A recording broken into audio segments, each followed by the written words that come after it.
Hello बच्चों, तो बेटा चलो आज हम लोग आगे पढ़ते हैं। उसी के आगे कल तक जहाँ तक पढ़ाया था उसी के आगे अब हम पढ़ेंगे। और कल बेटा हम लोग पढ़ रहे थे classification of colloid. Classification of colloid, तो कोलाइड का अगर हम क्लासिफिकेशन देखें तो कोलाइड का क्लासिफिकेशन हमने 3 बेसिस पर हमें करना था। उसी में नंबर 1 जो है वो हमने कहा था, आपने लिखा था on the basis of physical state of dispersed phase and dispersion medium, पहली हेडिंग डाली थी और उसमें ये सारे आपने लिखे थे। फिर अब आप लोगों को फर्स्ट हेडिंग डालनी है बेटा सॉल। क्या डालनी है? सॉल। तो फर्स्ट हेडिंग डालो सॉल, ठीक है। फर्स्ट हेडिंग सभी ने डाली होगी सॉल। अब हम लोग सॉल जानेंगे क्या होता है। वैसे तो हम चाहे तो टेबल की फॉर्म में समझा सकते हैं, लेकिन बच्चों एग्जाम में डायरेक्ट क्वेश्चन पूछ लिया जाता है, what do you understand by the sol, gel, emulsion. Short note लिखने को आता है, हालांकि इमल्सन तो सिलेबस से हटा दिया गया है, लेकिन एक बहुत छोटी सी इंफॉर्मेशन यहाँ पर ले लेंगे, हो सकता है कोई क्वेश्चन बना दे। बाकी उसका क्लासिफिकेशन और भी बहुत डिटेल में जो चीजें थी वो सब हमें नहीं पढ़नी है। तो फर्स्ट हेडिंग थी सॉल, फर्स्ट हेडिंग आप डाल लेंगे सॉल। अब देखो बेटा सॉल क्या होता है। सॉल यानी ऐसा कोलाइडियल सॉल्यूशन जिसमें डिस्पर्स्ड फेज, एक बेटा मैंने कहा था कि कोलाइडियल सॉल्यूशन किनसे मिलकर बनता है, एक होता है डिस्पर्स्ड फेज और दूसरा होता है dispersion medium. Dispersion medium, dispersion medium solution chapter आप लोग पढ़ चुके हैं। आप बस ऐसे याद रखो, मीडियम जो होता है, जो सॉल्वेंट होता है, सॉल्वेंट वो मीडियम होता है, और जो सल्यूट होगा और कौन सा सल्यूट, कोलाइड में जो होंगे वो किसकी तरह काम करेंगे, वो फॉर्मेशन करेंगे डिस्पर्स्ड फेज का, बाकी सॉल्वेंट फॉर्मेशन करेगा डिस्पर्शन मीडियम का। तो ऐसा कोलाइडियल सॉल्यूशन जिसमें डिस्पर्स्ड फेज सॉलिड होता है, डिस्पर्स्ड फेज सॉलिड होता है और डिस्पर्शन मीडियम लिक्विड होता है, उसे हम क्या कहते हैं, उसे हम सॉल कहते हैं। क्या कहते हैं? सॉल कहते हैं। तो सॉल आपको समझ में आया क्या होते हैं? Those colloidal solution in which dispersed phase is solid and dispersion medium is liquid known as sol। इन्हें क्या कहेंगे? सॉल कहेंगे। ये डेफिनेशन आप अपनी कॉपी पर नोट कर लेंगे। एग्जाम्पल के रूप में अगर हम इसका एग्जाम्पल लिखें तो एग्जाम्पल क्या होगा? एग्जाम्पल जैसे देखें तो जैसे कि गोल्ड सॉल है, गोल्ड सॉल, ठीक, सिल्वर सॉल, ठीक है, सिल्वर सॉल। ये सब क्या है बेटा? ये सब सॉलिड सॉल होते हैं जो डिसॉल्व किए जाते हैं, ठीक है, किसी भी लिक्विड में। तो ये गोल्ड सॉल हो गया, सिल्वर सॉल हो गया, arsenic sulphide AS2S3, arsenic sulphide sol, और आगे सॉल लिख देता हूं, फेरिक हाइड्रोक्साइड सॉल FeOH का होल थ्राइस सॉल। तो ये सारे जो सॉल हैं ये सब क्या है? ये सॉल है बेटा। क्या है? सॉल, ठीक। तो सॉल समझ गए कि नहीं समझ गए सॉल क्या होते हैं? तो केमिकली अगर हम सॉल बोले तो सॉल में आप लिख लेंगे दो सब्सटेंसेस नहीं, those colloidal solution whose dispersed phase is solid and dispersion medium is liquid known as sol। Example ये लिख लेंगे, ठीक है। तो ये सॉल हो गया। अब बेटा सॉल लिखने के बाद अब हम आगे बढ़ते हैं और अगले कोलाइडियल सॉल्यूशन की बात करते हैं, ठीक है। तो आगे अगर हम बढ़े तो अगली नंबर 2 हेडिंग आप सबको डालनी है जेल। जेल, ठीक है, जेल। जेल क्या होता है? जेल एक कॉमन टर्म है, किसी के लिए भी जेल यूज हो सकता है, ठीक है। तो जेल होता क्या है? जेल सॉल का जस्ट उल्टा। देखो सॉल को याद करने का तरीका ऐसे याद रखो, सॉल का मतलब हुआ सो प्लस एल, SO मतलब सॉलिड और L मतलब लिक्विड। लिक्विड का मतलब कि जो डिस्पर्स्ड फेज होगा वो सॉलिड होगा, डिस्पर्सन मीडियम कैसा होगा? लिक्विड होगा। इस तरीके से आप इसको याद रखें तो ज्यादा अच्छा रहेगा, ठीक है। तो ये हो गया। अब हम बच्चों बात करते हैं, ठीक है, जेल हो गया। अब इसके बाद बात करेंगे जेल। हाँ, जेल की बात करनी है। तो जेल क्या होता है? Just opposite of the sol. Sol जो पढ़ा उसका जस्ट उल्टा होता है जेल।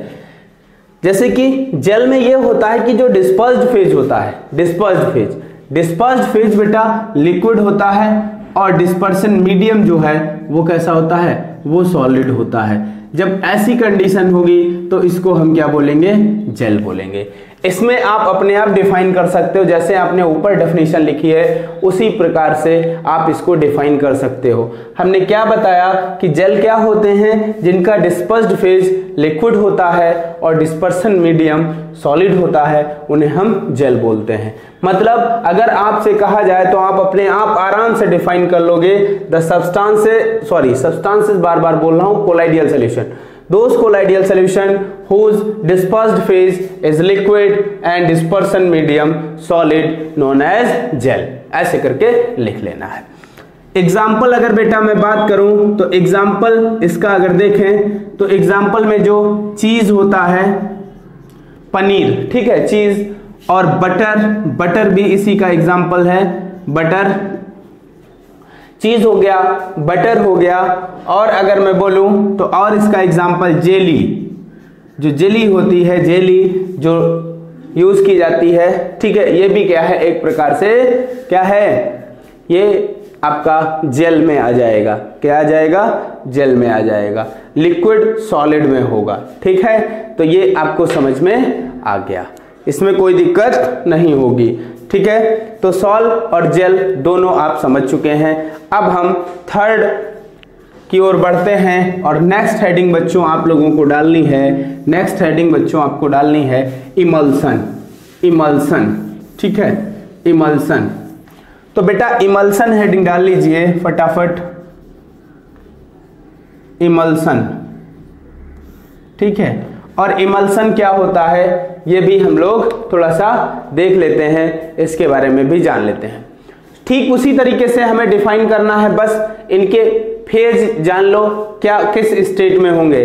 तो बेटा इमल्सन वो होता है जिसमें डिस्पर्स्ड फेज भी लिक्विड होता है और डिस्पर्सन मीडियम भी लिक्विड होता है। जब ये दोनों ही लिक्विड होंगे तो ऐसे कोलाइडियल सॉल्यूशन को हम क्या बोलेंगे, इमल्सन। क्या बोलेंगे, इमल्सन। इसको हम इमल्सन बोलते हैं। क्या बोलते हैं, इमल्सन। मतलब ऐसे कोलाइडियल सॉल्यूशन जिसमें dispersed phase and dispersion medium दोनों लिक्विड होते हैं, उन्हें हम इमल्सन कहते हैं। क्या कहते हैं, इमल्सन। एग्जाम्पल की बात अगर बच्चा करें तो एग्जाम्पल बेटा इसका सबसे बेस्ट एग्जाम्पल जो है वो है मिल्क। क्या है, मिल्क। मिल्क फैट पार्टिकल भी होते हैं जो लिक्विड में रहते हैं और वाटर भी होता है, तो मिल्क सबसे बेस्ट एग्जाम्पल है। दूसरा अगर मैं बोलूं तो कॉड लीवर ऑयल भी आप लिख सकते हो, जो कि इसका बेस्ट एग्जाम्पल है। ठीक है, तो ये तो बच्चों बात हो गई इमल्सन की। तो इमल्सन आपके समझ में आ गया होगा, those colloidal solution whose dispersed phase and dispersion medium both are liquid are known as the emulsion। ठीक है, एग्जाम्पल ये आपको लिख लेना है। तो ये आपके समझ में इमल्सन भी आ गया होगा। अब बच्चों हम अगले टॉपिक की ओर बढ़ते हैं, और अगला इमल्सन के बाद, सॉरी इसको मैंने साफ कर दिया, चलो कोई बात नहीं। अगला जो है बेटा वो है एरोसॉल। क्या है, एरोसॉल। तो एरोसॉल लिख लीजिए, एरोसॉल। ठीक है, एरोसॉल में लिख लीजिए। अब इसमें बेटा क्या होता है कि कोई सॉलिड या लिक्विड, सॉलिड या लिक्विड, सॉलिड या लिक्विड किसी भी लिक्विड के किसी एयर के अंदर डिसॉल्व किया जाता है। जैसे ये एयर है, एयर। अब एयर ये क्या हो गया, ये तो मीडियम हो गया, डिस्पर्सन मीडियम। एयर क्या है, डिस्पर्सन मीडियम है, डिस्पर्सन मीडियम एयर है। अब इसके अंदर बेटा कोई लिक्विड डिसॉल्व कर दिया जाए या फिर इसके अंदर कोई सॉलिड डिसॉल्व कर दिया जाए। अगर बेटा इस एयर के अंदर, ध्यान देना बच्चों, अगर इस एयर के अंदर लिक्विड डिसॉल्व करेंगे तो जो हमें एरोसॉल मिलेगा उसे हम बेटा लिक्विड एरोसॉल बोलेंगे। क्या बोलेंगे, लिक्विड एरोसॉल। अगर हम इस एयर के अंदर सॉलिड डिसॉल्व करेंगे तो जो हमें मिलेगा उसे हम बेटा सॉलिड एरोसॉल बोलेंगे। क्या बोलेंगे, सॉलिड एरोसॉल बोलेंगे। अब सॉलिड एरोसॉल के एग्जाम्पल की बात करें तो जो स्मोक है, स्मोक में कार्बन पार्टिकल एयर में चले जाते हैं तो स्मोक बनता है, जो कि एक क्या है, एक सॉलिड एरोसॉल का एग्जाम्पल है। दूसरी अगर बात करें तो डस्ट जो है बेटा, जब सैंड पार्टिकल एयर में डिसॉल्व हो जाते हैं तो उसे डस्ट बोलते हैं, तो डस्ट भी एक प्रकार का सॉलिड एरोसॉल है। अगर हम इसमें बात करें लिक्विड एरोसॉल की, तो जो फॉग होता है बेटा, फॉग जो है वो कैसा है, लिक्विड एरोसॉल है, ठीक है। और एक होता है मिस्ट जो मॉर्निंग टाइम में दिखती है, वो भी एक प्रकार की क्या है, लिक्विड एरोसॉल है। तो ये बेटा एरोसॉल के एग्जाम्पल थे, ये दो लिक्विड एरोसॉल हो गया और ये सॉलिड एरोसॉल के ये दो एग्जाम्पल हो गए। तो अब हमें एरोसॉल में बेटा दो पढ़ते हैं अलग अलग, liquid aerosol and solid aerosol, liquid aerosol and solid aerosol. तो आप लोग जरा हेडिंग डालो एरोसॉल एंड लिखो they are following types, they are following types, और फर्स्ट हेडिंग डालिए लिक्विड एरोसॉल, लिक्विड एरोसॉल। तो लिख लोगे when liquid particles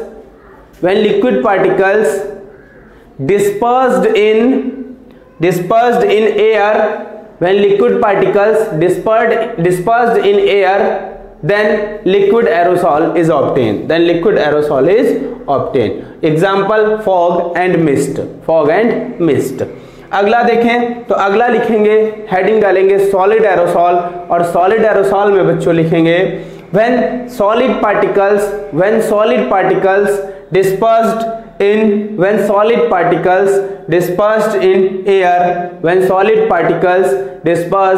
air called solid aerosol। Example smoke and dust, ठीक है। तो smoke and dust solid aerosol के एग्जाम्पल हो जाएंगे, ठीक है। और बाकी लिक्विड एरोसॉल में फॉग एंड मिस्ट हो जाएंगे। तो ये बेटा आपको हमने समझाया। सॉल में मैंने बताया था, सॉल में याद रखिएगा जब डिस्पर्स्ड फेज और डिस्पर्सन मीडियम, जो सॉल आपने लिखा है वो सबसे नंबर 1 पर, सॉल में जब dispersed phase and dispersion medium both are solid, जब दोनों बेटा सॉलिड होंगे तो उसको हम सॉलिड एरोसॉल बोलते हैं, सॉलिड एरोसॉल बोलते हैं। तो ये एक प्रकार का क्लासिफिकेशन था on the basis of physical state of the dispersed phase and dispersion medium. अब हम बात करेंगे डिस्पर्स्ड फेज और डिस्पर्सन मीडियम के जो मॉलिक्यूल्स हैं उनके बीच जो इंटरैक्शंस होते हैं, उन इंटरैक्शंस के बेसिस पर ये कितने टाइप के होते हैं, तो उन्हीं पर अब हम लोग चर्चा करने वाले हैं। तो बच्चों अब हम नेक्स्ट क्लासिफिकेशन देखते हैं और अगली हेडिंग डालते हैं। सभी लोग डाल लीजिए classification on the basis of interaction between the dispersed phase and dispersion medium particle. अब जरा इस बात को समझो, जैसे कि डिस्पर्स्ड फेज के कुछ पार्टिकल हैं और डिस्पर्सन मीडियम के पार्टिकल हैं, इनके बीच इंटरेक्शन किस प्रकार के हैं, इनके बीच एफिनिटी कैसी रहती है, एफिनिटी स्ट्रॉन्ग रहती है या वीक रहती है, मतलब इनके बीच इंटरेक्शन का मतलब एफिनिटी जो बॉन्डिंग है वो स्ट्रॉन्ग रहती है या फिर वीक रहती है।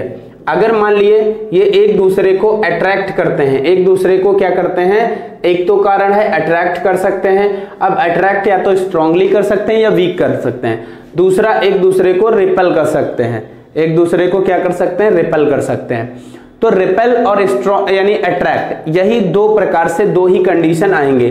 तो बेटा अट्रैक्ट को हम अट्रैक्शन, तो इसी प्रकार से ये इन दो नेचर के बेसिस पर, इन दो नेचर के बेसिस पर इनको हम 2 टाइप्स में कैटेगराइज करते हैं।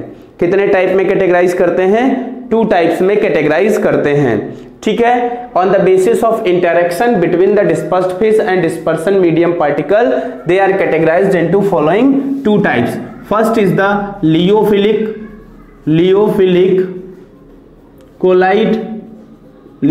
Collide and second is the lyophobic colloid. Lyophobic भी बोलते हैं, sometimes they are pronunciate lyophobic and lyophobic, ठीक है, जैसा भी प्रोनाउंसिएट करते हैं, लियोफोबिक कोलाइड्स। तो ये 2 टाइप्स के कोलाइड हो गए, लियोफिलिक एंड लियोफोबिक कोलाइड, ठीक है, on the basis of interaction. बहुत इंपॉर्टेंट है बेटा, 2 बार एग्जाम में पूछे जा चुके हैं, आप लोग अपनी तैयारी इस पर करिएगा, ये भी आ सकता है, ठीक है। तो बेटा कितने टाइप के हमने बताया, 2 टाइप्स के, लियोफिलिक कोलाइड्स एंड लियोफोबिक कोलाइड्स। अब हम बात करते हैं, सबसे पहले हम बात करेंगे लियोफिलिक कोलाइड। देखो एक टर्म हम आपको बता रहे हैं, वो टर्म याद रखोगे, बहुत ही ज्यादा मतलब आपको आगे काम आने वाला है। देखो फिलिक जहां पर आ जाए, फिलिक टर्म जहां पर आ जाए, एक होता है फोबिक, ठीक है, फिलिक और फोबिक का केमिस्ट्री में आप समझ लो। फोबिक जैसे कहते नहीं, फोबिया, फोबिया, फोबिया मीन्स डर, भय, भय, जैसे किसी चीज का भय हो जाए तो कहते हैं इसको वो फोबिया हो गया, तो वही चीज है। फिलिक मीन्स क्या होता है? फिलिक मीन्स होता है लविंग। कोई चीज जो लविंग होगी, प्यारी होगी, वो क्या होगी? उसको हम फिलिक बोलते हैं। और जो लविंग होगी वो लविंग कब होगी? क्योंकि वो अट्रैक्टिव है। क्या है? अट्रैक्टिव है, इसीलिए वो क्या है? लविंग है। तो कोई भी चीज अगर अट्रैक्टिव है तो लविंग है, लविंग है तो हम उसको क्या अपनी केमिस्ट्री की लैंग्वेज में बोलेंगे? फिलिक टर्म आएगा। फोबिक का मतलब होता है हेटिंग, हेटिंग, ठीक है, हेटिंग, हेटिंग समझते हो, लाइक आई हेट यू, इस टाइप के स्टेटमेंट बहुत सुनते हैं लोग फिल्मों में, हर जगह पर। तो क्या हो, हेटिंग का मतलब होता है कि किसी से नफरत करना, घृणा करना, उससे दूरी बनाना, उसके पास जाने की जरूरत नहीं होती है। तो जब कोई भाई हेट करेगा किसी चीज से तो वो क्या होगा? उसके अट्रैक्टिव होगा या उसके प्रति यानी उससे दूर भागेगा, उसका रिपेल करेगा उससे, तो उससे एक रिपेलिंग नेचर शो करेगा, ठीक है। रिपेलिंग मतलब उसको भगाने का नेचर शो करेगा। तो ये दो टर्म है, एक है फोबिक और ये फिलिक। तो कहीं पर भी आ जाए ये दोनों टर्म तो याद रखिएगा फिलिक और फोबिक का मतलब क्या होता है, ठीक है। तो जैसे यहां पर लिखा है लियोफिलिक, तो लियो माने होता है लिक्विड और प्लस माने फिलिक, और लियो माने लिक्विड प्लस फोबिक। तो जो लिक्विड के प्रति अट्रैक्टिव हो वो लियोफिलिक हो जाएंगे। अब लिक्विड बेटा क्या है? लिक्विड वो मीडियम है जिसके अंदर डिसॉल्व करके तुम कोलाइडियल सॉल्यूशन बना रहे हो। लिक्विड वो मीडियम है जिसके अंदर तुम कोलाइड डिसॉल्व करके कोलाइडियल सॉल्यूशन बना रहे हो। और ये मीडियम कौन सा मीडियम होगा? तो लिक्विड जो होंगे ये डिस्पर्सन मीडियम का फॉर्मेशन करेंगे। किसका? Dispersion medium. और ये जो कोलाइड होंगे वो डिस्पर्स्ड फेज का फॉर्मेशन करेंगे, डिस्पर्स्ड फेज। तो डिस्पर्स्ड फेज के पार्टिकल और डिस्पर्सन मीडियम के पार्टिकल्स के बीच अगर अट्रैक्शन फोर्स स्ट्रॉन्ग है तो वो क्या होंगे? उन्हें हम कहेंगे लियोफिलिक कोलाइड। क्या बोलेंगे? Lyophilic colloid. और अगर इनके बीच interaction means interaction between the dispersed phase and dispersion medium particles are weak, very weak, और you can say that repel to each other are called lyophobic colloids. Understand? तो इनको हम लियोफोबिक कोलाइड बोलेंगे। तो लियोफिलिक और लियोफोबिक कोलाइड का कुछ कॉन्सेप्ट आपके दिमाग में आया होगा। तो इनकी डेफिनेशन अगर हम बनाएंगे तो डेफिनेशन कैसे बनाएंगे, ध्यान से समझना बच्चों। तो पहली हेडिंग सभी लोग पहले डाल लो, लियोफिलिक कोलाइड्स। तो जो किसी भी लिक्विड मतलब डिस्पर्सन मीडियम, ऐसे कोलाइड जो डिस्पर्सन मीडियम के कांटेक्ट में आने पर इजिली कोलाइडियल स्टेट में कन्वर्ट हो जाते हैं, उन्हें हम लियोफिलिक कोलाइड्स कहते हैं। क्या कहते हैं? लियोफिलिक कोलाइड्स कहते हैं। तो इसमें लिखो those colloid which easily convert into the colloidal solution when they contact with liquid लिखने के बाद ब्रैकेट में लिख लेना dispersion medium contact with liquid, और ब्रैकेट में क्या लिखा? Dispersion medium. तो डिस्पर्शन मीडियम के कांटेक्ट में आने पर इजिली क्या हो जाएंगे? कोलाइडियल स्टेट में कन्वर्ट हो जाएंगे, उन्हें हम लियोफिलिक कोलाइड कहेंगे, ठीक। अब लियोफिलिक कोलाइड के कुछ एग्जाम्पल हैं, जो एग्जाम्पल आप लिख लीजिए एक दो। लियोफिलिक कोलाइड्स के कुछ एग्जाम्पल्स बेटा लिख लीजिए। जैसे कि अगर हम लियोफिलिक कोलाइड बोलें तो लियोफिलिक कोलाइड में जनरली अगर बोलें तो जैसे कि गम, एग्जाम्पल में लिखो, एग्जाम्पल गम, जिलेटिन, ठीक है, starch, gum, gelatin, starch, haemoglobin,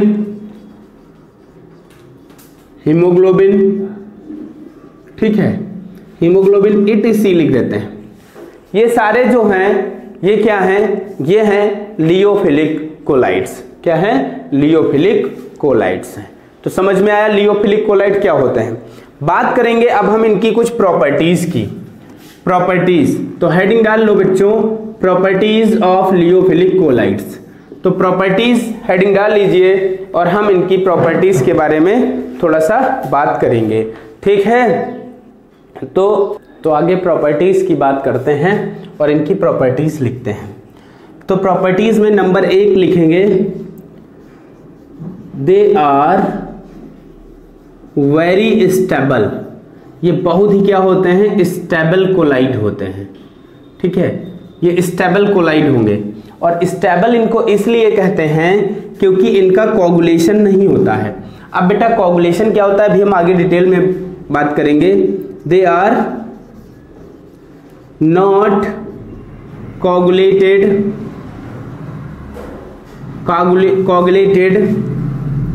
by electrolyte. ठीक है, इनका कोगुलेशन नहीं होगा इलेक्ट्रोलाइट। कोगुलेशन का मतलब है कि जैसे ये कोलाइडियल सॉल्यूशन है, इसके अंदर अगर तुमने इसके अंदर थोड़ा सा इलेक्ट्रोलाइट मिला दिया तो इलेक्ट्रोलाइट मिलाते ही अपोजिट चार्ज का वो इसके पार्टिकल को पास ले आता है और इसके पार्टिकल धीरे धीरे नीचे बैठने लगते हैं। जैसे कि दूध जब फटता है तो उसका जो प्रोटीन पार्ट होता है वो धीरे धीरे नीचे की ओर बैठने लगता है और वाटर अलग हो जाता है। तो वो नीचे बैठना प्रेसिपिटेशन जो होता है उसी को कोगुलेशन बोलते हैं। तो जो कोगुलेशन है इनका कोगुलेशन नहीं होगा, या फिर इनके कोगुलेशन बड़ा देर में होता है। कभी कभी ऐसा लिखा होता है कि बहुत ज्यादा टाइम रिक्वायर्ड होता है। क्यों ऐसा होता है? क्योंकि इन पर चार्ज नहीं होता है। थर्ड पॉइंट ये होगा, they do not carry any charge. इन पर कोई भी चार्ज नहीं होता है। अब कहीं कहीं पर कुछ बुक्स में लिखा है कि इन पे चार्ज होता है, तो एक बहुत छोटी सी लाइन लिख लेंगे, sometimes small quantity of charge present. अब यही बात हो गई कि जब कभी भी small quantity of charge present होगा तो कभी कभी बहुत कम मात्रा में ये कोगुलेट भी हो जाएंगे। कोगुलेशन चार्ज के कारण होता है क्योंकि अपोजिट चार्ज मिलाने पर जब पास पार्टिकल्स को लेकर आता है। फोर्थ पॉइंट की बात करें तो ये कैसे होते हैं, दे आर रिवर्सिबल। ये कैसे होते हैं, ये रिवर्सिबल होते हैं, इनको हम फिर से निकाल सकते हैं। फिफ्थ पॉइंट की बात करें तो फिफ्थ पॉइंट बेटा याद रखना कि जो ये लियोफिलिक कोलाइड हैं तो इनका जो सरफेस टेंशन होता है, सरफेस टेंशन ऑफ सॉल्यूशन, जो सॉल्यूशन बनेगा colloidal solution is lower than surface tension of solution is lower than, lower तो नहीं होता है, अप्रॉक्स इक्वल होता है। एक मिनट जरा मैं देख लेता हूं। Surface tension is usually lower than that of dispersion medium. इसमें लोअर कह रहे हैं, the viscosity and surface tension of salts are much higher than that, इसमें हायर कह रहे हैं। एक मिनट बेटा जरा रुक जाओ, हम इस बात को थोड़ा सा देख लेते हैं। सही है बेटा, ये लिखना होगा हमें, surface tension of solution is lower than the dispersion medium. तो डिस्पर्सन मीडियम से क्या होगा, कम होगा। लेकिन विस्कोसिटी जो है 6 नंबर विस्कोसिटी की लिखें, दिखाई देगा। जो विस्कोसिटी है, viscosity of solution is, viscosity भी सॉल्यूशन की जो होगी वो क्या हो जाएगी, इसकी विस्कोसिटी भी इसकी अधिक होगी। तो viscosity of solution is higher than the dispersion medium. कितने पॉइंट हो गए, 6 पॉइंट ये हो गए कोलाइडियल सॉल्यूशन के। ठीक है, तो ये 6 पॉइंट आप लिख लेंगे। एक और लिखना चाहो तो एक और लिख लो, they are not able to show electrophoresis. अगर हम करंट पास करें तो इनके चार्ज पार्टिकल मूव नहीं करते हैं, लेकिन वो रहने दो लिखने को, यही 6 पॉइंट आप लिख लीजिए लियोफिलिक कोलाइड्स में। लियोफोबिक में जस्ट उल्टा हो जाएंगे इसके। तो अब अगली हेडिंग डालो लियोफोबिक कोलाइड। तो बेटा अगली हेडिंग डालो लियोफोबिक कोलाइड्स, लियोफोबिक कोलाइड। तो लियोफोबिक कोलाइड क्या होते हैं, इनकी बात करते हैं। तो देखो लियोफोबिक कोलाइड्स की अगर मैं बात करूं तो मैंने अभी बताया कि those colloid which are not easily convert into the colloidal solution when they contact with the liquid, bracket में क्या लिखोगे, डिस्पर्सन मीडियम। तो इसमें एक लाइन यही लिख लो जो मैंने अभी बोली थी, वही सेम मैं फिर रिपीट कर रहा हूं। Those colloid which are not easily convert into the colloidal solution when they contact with the liquid, और ब्रैकेट में डिस्पर्सन मीडियम। ठीक है, अब इसमें बच्चों ध्यान दो, इसके एग्जांपल्स की बात करें, देखो मैंने इसको पहले ही समझा दिया है डिटेल में। एग्जांपल की बात करें तो जो गोल्ड सॉल है, सिल्वर सॉल है, जैसे गोल्ड सॉल है AU सॉल, और गोल्ड सॉल को पर्पिल ऑफ कैसियस भी बोलते हैं, गोल्ड सॉल को पर्पिल ऑफ कैसियस। कई बार मल्टीपल चॉइस क्वेश्चन में आया है पर्पिल ऑफ कैसियस क्या होता है, तो गोल्ड सॉल है। Ferric hydroxide sol FeOH whole thrice sol. ठीक है, और ETC लिख देता हूं, और भी बहुत सारे। अब देखो बच्चों, आप लोगों को याद रखना है लियोफोबिक और लियोफिलिक। मैं आपको एक जुगाड़ बता रहा हूं, एक ट्रिक बता रहा हूं जिससे तुम याद रखोगे लियोफोबिक और लियोफिलिक। लियोफिलिक में मैंने बताया जिलेटिन, स्टार्च, गम, रेजिन। देखो एक चीज सीधी सीधी याद रखो बात, जब कभी भी कोई भी कंपाउंड जैसे आपसे बोला जाए, जैसे आपसे मैंने बोल दिया प्रोटीन कैसा है, तो प्रोटीन में कोई भी एलिमेंट नेम आ रहा है, बताओ आप, इसमें कोई भी एलिमेंट नेम आ रहा है, कोई केमिकल नेम आ रहा है, नाइट्रोजन, फास्फोरस, हाइड्रोजन, जितने भी आपने 118 एलिमेंट पढ़े उनमें से कोई नेम आ रहा है, नहीं आ रहा है। तो जब किसी भी कंपाउंड का नाम लिखते समय उसके कोई एलिमेंट नेम ना आए तो तुम जान जाओ ये लियोफिलिक है। क्या है, लियोफिलिक है। और वैसे अगर नाम आ जाए, जैसे मैंने बोला आर्सेनियस सल्फाइड AS2S3, तो आपको पता चल गया आर्सेनियस सल्फाइड, इसमें फार्मूले आ गए, तो ये लियोफोबिक हो जाएगा और ये क्या होगा, लियोफिलिक होगा। जैसे मैंने बोला सेलुलोज, सेलुलोज, तो सेलुलोज कैसा होगा, लियोफिलिक या लियोफोबिक, तो इसमें कोई एलिमेंट नहीं है, तो ये लियोफिलिक होगा। क्या होगा, लियोफिलिक होगा। ठीक है, अगर मैंने आपसे बोला है काइटिन, काइटिन मैंने आपसे बोला है, तो काइटिन में कोई नहीं, ये लियोफिलिक होगा। अगर मैंने आपसे बोला सिल्वर आयोडाइड, तो सिल्वर आयोडाइड में एलिमेंट नेम आ गया, ये लियोफोबिक हो जाएगा। तो ये एक ट्रिक है, ट्रिक के माध्यम से आप इसको थोड़ा सा जुगाड़ बताया है उससे याद कर सकते हो। ठीक है, तो अब हमें बच्चों इसकी भी प्रॉपर्टीज लिखनी है, आप इसकी भी प्रॉपर्टीज लिख लीजिए। तो हेडिंग डालिए प्रॉपर्टीज ऑफ, प्रॉपर्टीज डाल लीजिए सीधे। तो हमने क्या बताया था कि जो लियोफिलिक थे वो स्टेबल थे, लेकिन ये क्या होंगे, दे आर अनस्टेबल। प्रॉपर्टीज है बेटा, ये क्या है, प्रॉपर्टीज।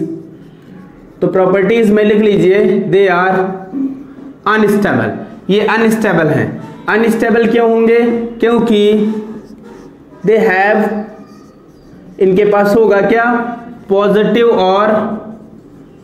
और निगेटिव चार्ज, पॉजिटिव और निगेटिव चार्ज, इनमें पॉजिटिव और निगेटिव चार्ज होता है। अब इन पर पॉजिटिव और निगेटिव चार्ज है तो दे आर, इनका कोगुलेशन भी हो जाएगा। क्या हो जाएगा, इनका कोगुलेशन भी हो जाएगा।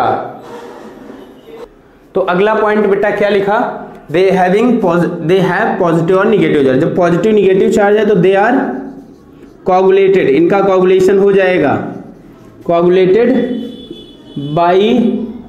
बाई इलेक्ट्रोलाइट, इनका इलेक्ट्रोलाइट के द्वारा क्या हो जाएगा, कोगुलेशन हो जाएगा।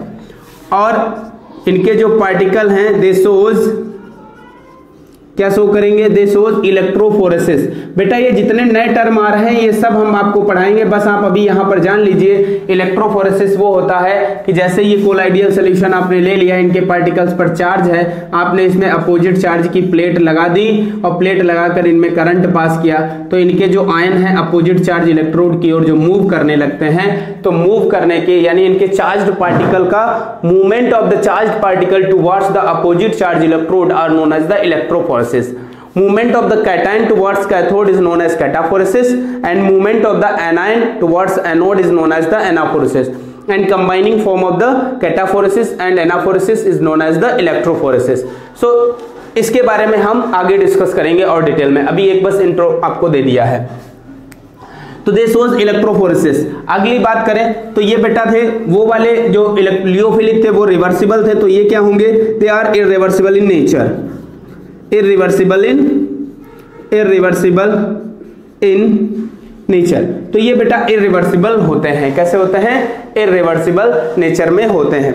इतना लिख लिया, इसको साफ करके फिर से मैं ऊपर से लिख रहा हूं, ठीक है।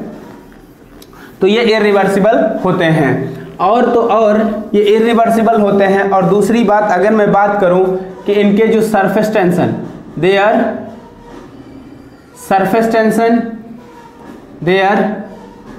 सरफेस टेंशन एंड विस्कोसिटी, जो इनकी विस्कोसिटी है इज अप्रोक्स इक्वल टू